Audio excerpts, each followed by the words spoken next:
Many of us have experienced firsthand the amazing benefits of having pets in our lives and know how positively we can affect their lives too. But did you know that there is a nonprofit organization dedicated entirely to researching and sharing the science behind these benefits? In today's episode, I'll introduce you to this amazing organization and discuss how their millions of dollars in research is improving the lives of people, pets, and communities around the world. Stay tuned. You're listening to Starlight Pet Talk, a podcast for pet parents who want the best pet care advice from cat experts, dog trainers, veterinarians, and other top pet professionals who will help you live your very best life with your pets. Welcome to Starlight Pet Talk. I'm your host, Amy Castro, and with me here today is Lindsey Braun. And Lindsey is the Vice President of Research and Operations for the Human-Animal Bond Research Institute, which is a mouthful, so we're just going to call it HABRI from here on out. Lindsey basically oversees HABRI's research grant program, which has funded more than $3 million in high-quality research projects at research universities around the world. These research grants investigate all aspects of the health benefits of human-animal interaction for both people and the animals involved. Lindsey also works to raise awareness of the research and its practical application in human health care, veterinary medicine, and public policy through developing content, creating shareable science-based public educational programming and information, and fostering key partnerships with like-minded organizations. So, Lindsey, thank you so much for being here on the show. Thank you for having me. I appreciate it. I think I mentioned to you in our pre-recording call that I have kind of been following HABRI for a while. I'm absorbing the information, but I've never really dug into what the organization was all about. And then I got to thinking about the fact that if I, being somebody that's pretty involved in the animal world, both as a speaker and as a rescue person, if I kind of have barely scratched the surface, your average pet owner or pet parent out there probably has no idea the amazing things your organization does and how it benefits us and our pets. So could you just give us kind of an overview of the organization to get us started before we dig in deeper? Absolutely. So HABRI, the Human-Animal Bond Research Institute, we're a nonprofit organization. And our vision is for the human-animal bond, that mutually beneficial relationship between people and companion animals that positively benefits the health and well-being of both, is seen as an essential element of human health and wellness. And to that end, so we fund scientific research, as you mentioned, but we also work to educate the public about that research. The field of human-animal interaction, which has actually been around since like the 70s. So there's a ton of scientific-based evidence supporting this mutually beneficial relationship that we share, that we fund, and that we also work to advocate for policies that help keep people and pets together and help society become more pet friendly. So that's HABRI in a nutshell. Yeah, that's great. That last piece I want to talk about kind of, obviously as we go along, because that was a big chunk that I didn't even think about as far as the impact. But what would be some of the kind of standout research elements that you think would be beneficial for pet parents to know about?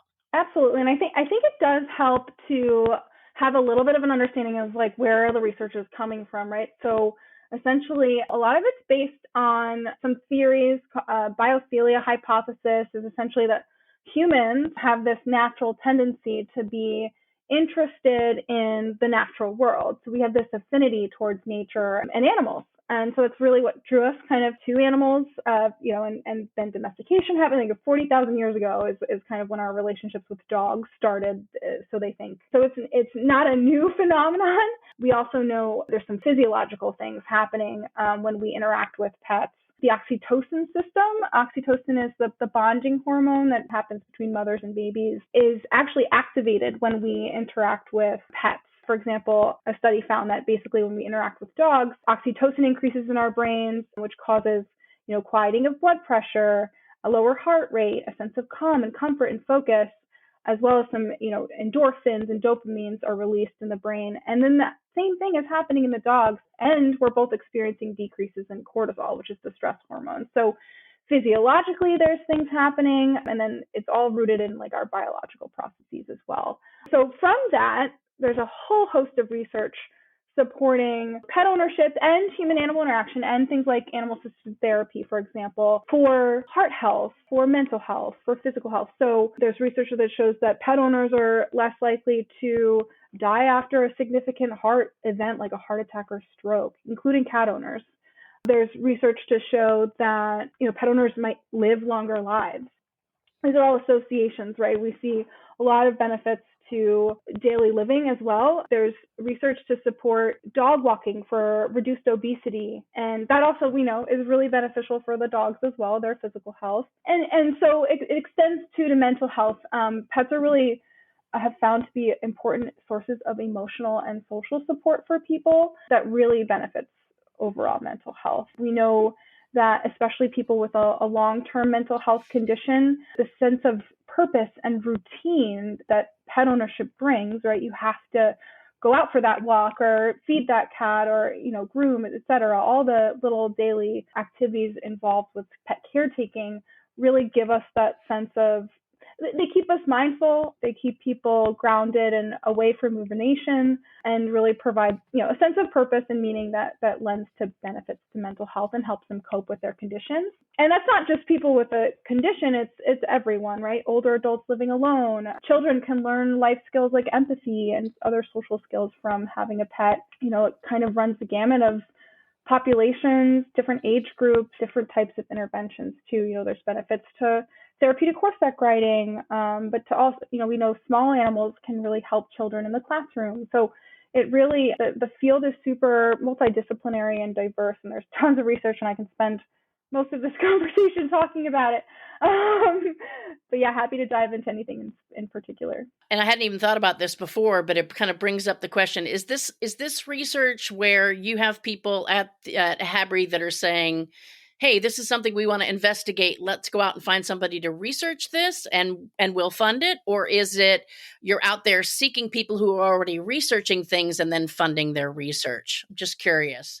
Sure. A little bit more about our process. So every year we issue a request for research proposals, and researchers from all over the world apply for our grants. And our RFP is pretty broad. We want to study the positive benefits of interacting and owning pets. Basically, so our competitive process happens every year. Sometimes we have folks coming to us with research questions. We do a lot of market survey research too. But yeah, it's essentially what's really interesting about the field of HAI, human-animal interaction, is that it's because it's so multidisciplinary. You'll find researchers that are housed in vet schools, but also in schools of social work, nursing, it really, psychology, like it's all over. So it's not just like every researcher is just an HAI researcher. They could also be a medical doctor or, in human health, or they're specialized in other types of therapies, so it's really psychologists, et cetera. It really is, truly diverse in that sense. Interesting. So as far as your average person living their lives kind of unknowing that all this is going on, you mentioned the benefits that have been found through the research as far as for our mental and physical health. And it's funny you mentioned about blood pressure, because every time I go to my doctor's office and she wants to take my blood pressure, I mentally picture myself petting a golden retriever puppy, like a really fluffy little one that's just like sleeping. And it just, because somewhere along the lines I read that, even thinking about petting an animal lowers our blood pressure. I think when we have our pets, we kind of acknowledge on a day-to-day level that, that they benefit us. But what are some of the other bigger picture things that we may not be aware of? And I know you mentioned something about even housing and working on restrictions at housing for pets, things like that. Yeah, so just like a step back, of course, I think especially as a lot of your listeners I'm sure are really knowledgeable of the human-animal bond, right? They know how beneficial their pets are for them.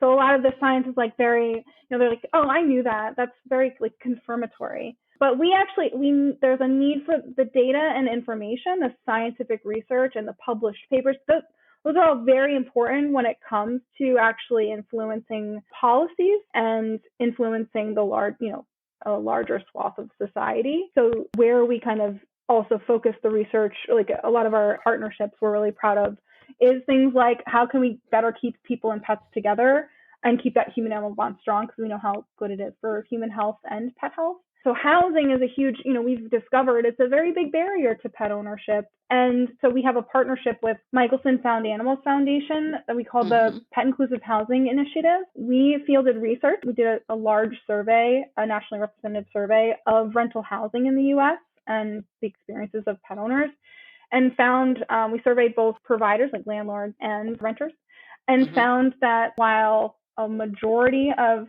rental housing in the U.S. is pet friendly, there's specific restrictions related to pets like breed, size, weight, that make pet friendly housing truly, difficult to find. And so we're working together through PIHIVE, through the Pet Inclusive Housing Initiative, to try and tackle that issue and create a more pet inclusive space in rental housing for everyone. And because we also know that non-pet owners, if restrictions were lifted, would get a pet. So we can save pet lives, we can find more homes for pets through trying to make rental housing more pet friendly.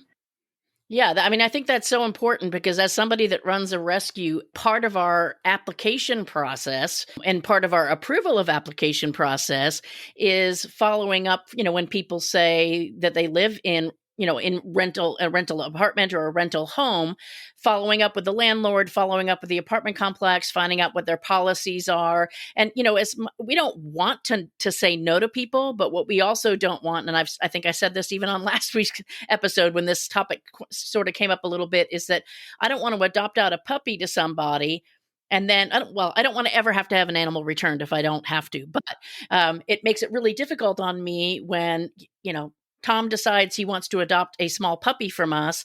And if we didn't check and find out what the restrictions are, now 6 months later, that puppy is an 80-pound puppy.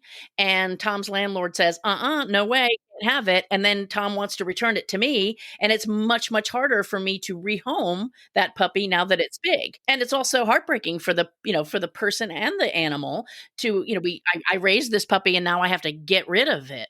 And it's so interesting to me too, that the rules just seem to be somewhat arbitrary, like certain weight cutoff, it's just, 30 pounds and under, or you can't have these certain breeds. And there's not really any particular reason behind it that particular apartment complex has selected that parameter. What are you finding, like as far as what the landlords and such are saying? So I think it's interesting. I think a lot of times it's the fact that they haven't revisited the policy in years.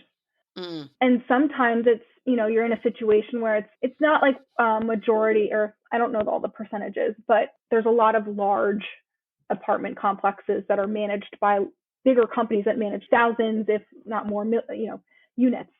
And identifying the person who's responsible for setting that policy, and just connecting the dots here, I think is part of the issue, is just having the conversations and sharing that there is, and also just sharing that there is a benefit to them, right? You'll have a larger pool of potential renters if you reduce some of your restrictions, right? If you open things up a little bit more. So, because we know that pet owners especially are really searching for pet amenities or pet related factors or things that they really don't want to have to compromise on. We'll be right back. Our pets aren't in our lives nearly long enough, so isn't it important that we build the best relationship with them that we can? Let us help. Get our exclusive guide, 10 Tips for Building a Lifelong Bond with Your Pet, and start transforming your relationship today. Just go to petparenthotline.com/bond with your pet.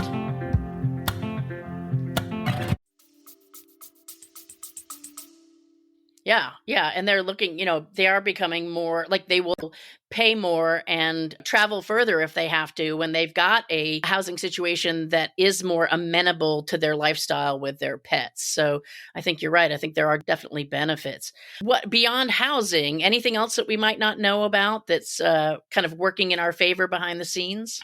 So, I guess related to housing, there's a lot of things that break the human-animal bond, right? So we're supportive of policies that help transitional and emergency housing become more pet-friendly. So domestic violence shelters, homeless shelters, there's a few pieces of legislation. We actually were, with a coalition of others, were successful in getting the Pet and Women's Safety Act passed back in the Farm Bill of 2018, where they established a grant program of $3 million a year towards helping more domestic violence shelters become pet friendly, whether it's partnering with a local shelter or actually having their own space, because we know that's a huge barrier to seeking help. And often animals are targeted in that abusive situation.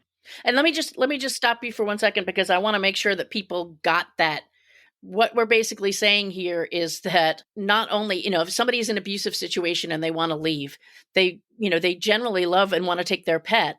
But if there's no place that they can go and take their pet, then they have to leave the pet behind. And one of two things can potentially happen, or possibly both. The pet is being abused, and that's another reason why they want to leave, or they're going to continue to be abused because, the research also backs up that people will literally stay behind, stay in the abusive situation because they don't want to leave or abandon their pets. So let me ask, one of the questions I had on the list was challenges or misconceptions you encounter when you're out promoting the human animal bond. Do you get resistance on that, or is everybody pretty much in favor of everything that you're doing? I think honestly, we don't necessarily get resistance. Maybe they find it to be, in terms of policy wise, it's not front and center, but, or at least, maybe people overlook the importance of pets and how, especially for certain populations, how critical that relationship can be. But I think most of the reactions are usually like, oh, pets are so wonderful. And they'll just jump into a story about their own experience. Their pet. Yeah.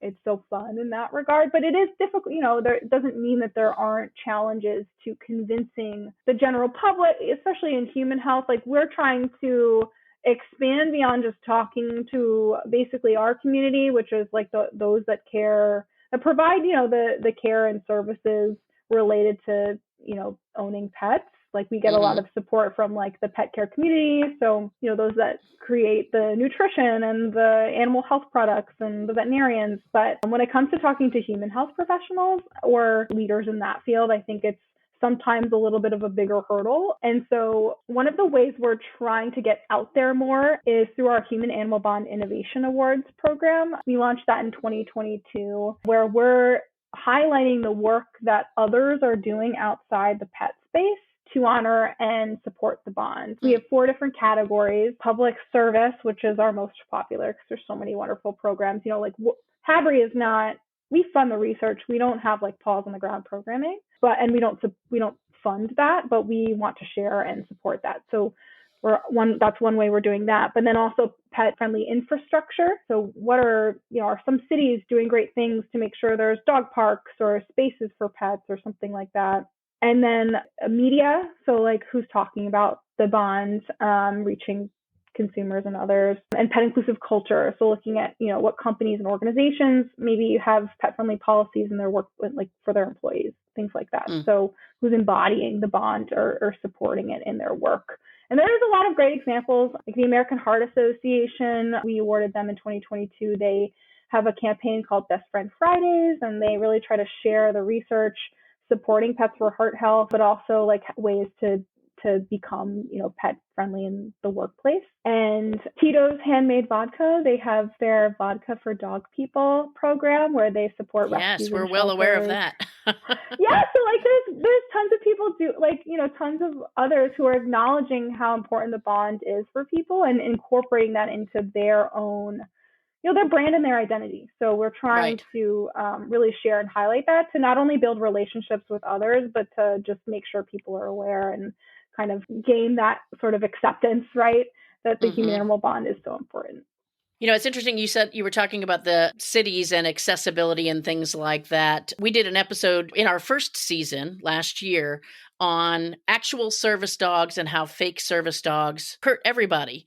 And it's interesting to think that if there were less boundaries to people bringing their pets places and more access, then maybe people wouldn't have to fake having a service dog and take it to an extreme. Have you seen any impact on your research from that perspective as far as service animals, fake service animals, things like that? Or is that kind of outside the purview of what you're doing? Yeah, no, we fund research on the benefits of having a service dog for specific populations. One of the best studies that we funded was the pilot study we funded from Purdue University, looking at the efficacy of service dogs for veterans with PTSD. And so that found overall reductions in symptomology better sleep quality, better ability to be present at work, be out in the world, resulting from having a service dog. And that lends itself to, unfortunately, the VA does not provide service dogs for those with a psychiatric disability. They only provide it for physical.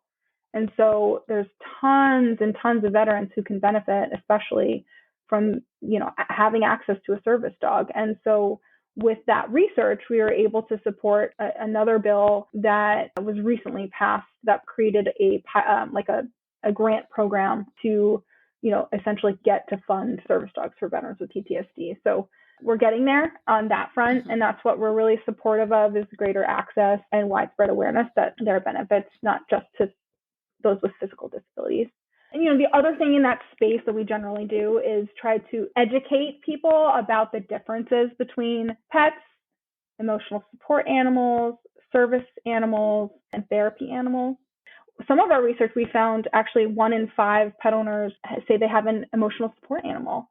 That's like 20% of people. So, there's definitely a need to help with access and things like that. So, that's kind of the role we play, as being educational, but also supporting some research in that realm. Right. And you had mentioned the American Heart Association and their Friday program. Yeah. What's the research? Because people have asked me on a couple of occasions, do an episode about, pets in the workplace, or write a blog post about it. And it's like, personally, I'm not sure I'm 100% in favor of it. But what it comes down to is the fact that I see my own pets, just as an example. I'll pick on my own pets. They don't behave very well. They would be pretty disruptive at work, a couple of them. So it's like, now you have a bunch of disruptive animals in the workplace, and now no work is getting done. Or you got a questionable animal that only likes certain kinds of people or certain ages, or they don't like people with hats. And the next thing you know, they're biting the delivery guy. So, obviously there has to be some parameters on it. But what are you finding as far as the pets in the workplace and how that actually works out in a positive way?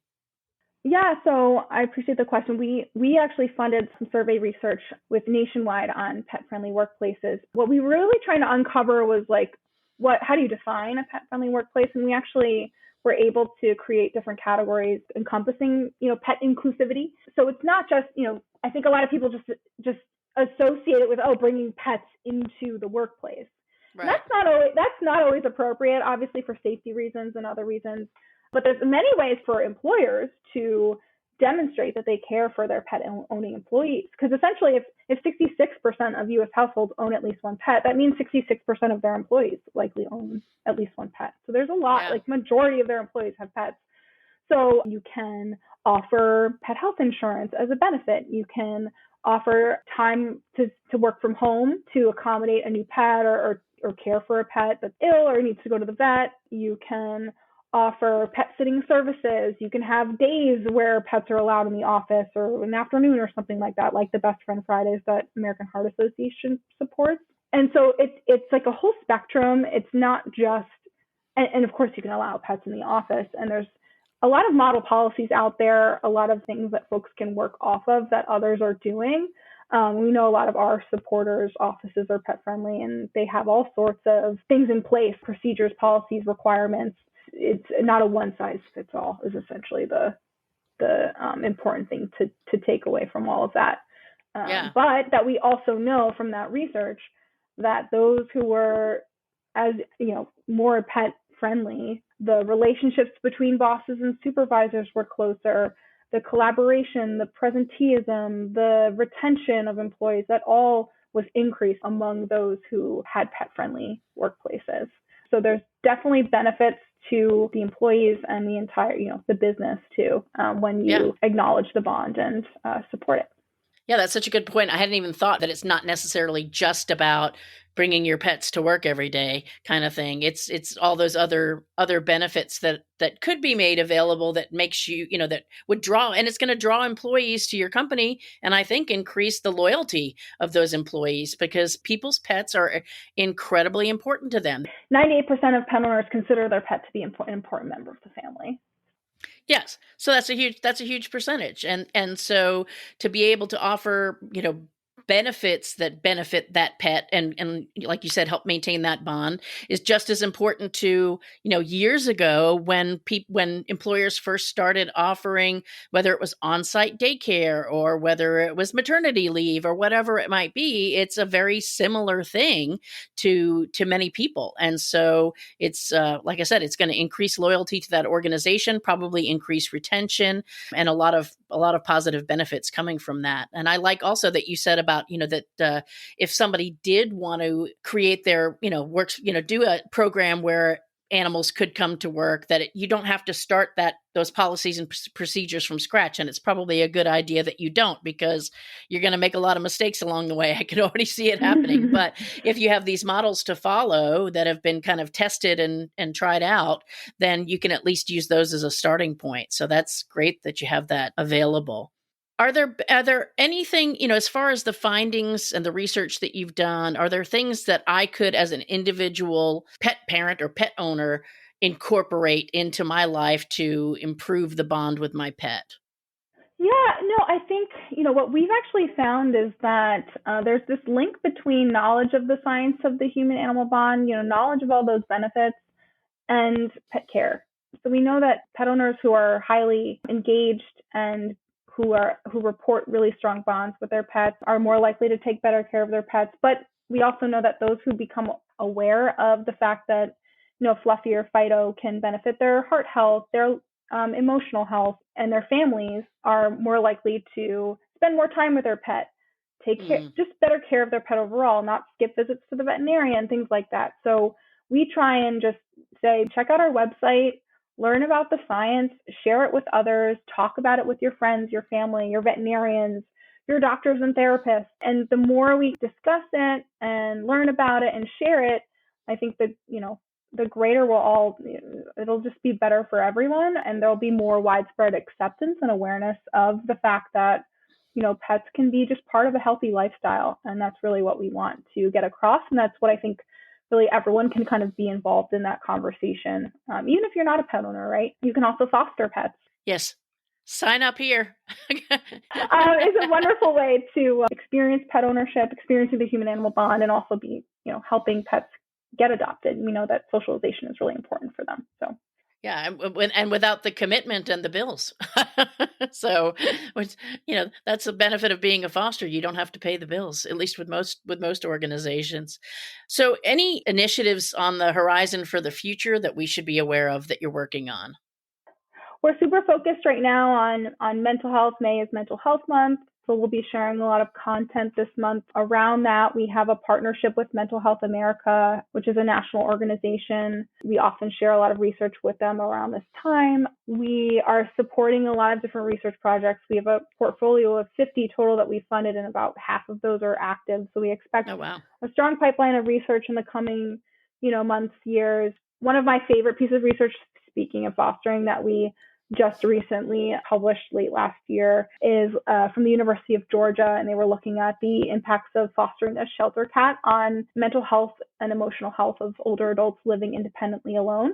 And they really found a significant reduction in loneliness after 6 months with their foster cat. And then at the end of the study, which was a full year, 97% of the participants adopted their shelter cat permanently. So just really a lovely study, that's really getting at the mutual benefits of the bonds, right? You can not only help older adults who maybe fairly isolated with that connection, but also help the welfare of the cats too. So, and the socialization, everything like that. But it's such a wonderful piece of research. It was a pleasure working with the researchers throughout their journey. They were really committed to the project, and hopefully we can kind of through those findings really help support programs all about fostering. We can really encourage others to consider, because when you can remove perceived barriers to pet ownership through fostering, you might, you never know, you might be able to support the human-animal bond in that way. Yeah, that's such a good point. And the trickle down impact on rescue as well. I just had a puppy that came back today that was out on a foster to adopt. And, I wasn't really sure it was going to be a fit. They weren't really sure it was going to be a fit, but it got that puppy out of my kennel for now. It got the puppy in a home. it allowed this couple to determine, are we at the phase in life where we want a puppy or not before they make a permanent commitment to it. It got me some free training on the puppy because the puppy's now house trained. so a lot of benefits. And because we do a lot of cats at our rescue as well. I mean, I know that cats do better in a home environment than they're going to do living in a kennel type environment. And so, whether that person does eventually adopt that pet, great. Although, from a selfish standpoint, for those of us in rescue, we don't always love it when our fosters adopt because then they stop fostering. But, if it's meant to be, it's meant to be. But, it does really allow us to get to know that animal better, its likes and dislikes, because it's living with somebody one-on-one and getting that attention that we can't give in a shelter type setting. On that same note, where would we go, whether it's those of us in rescue and sheltering or, individual pet owners that are interested in learning more? Is it best to go to your website to find that information?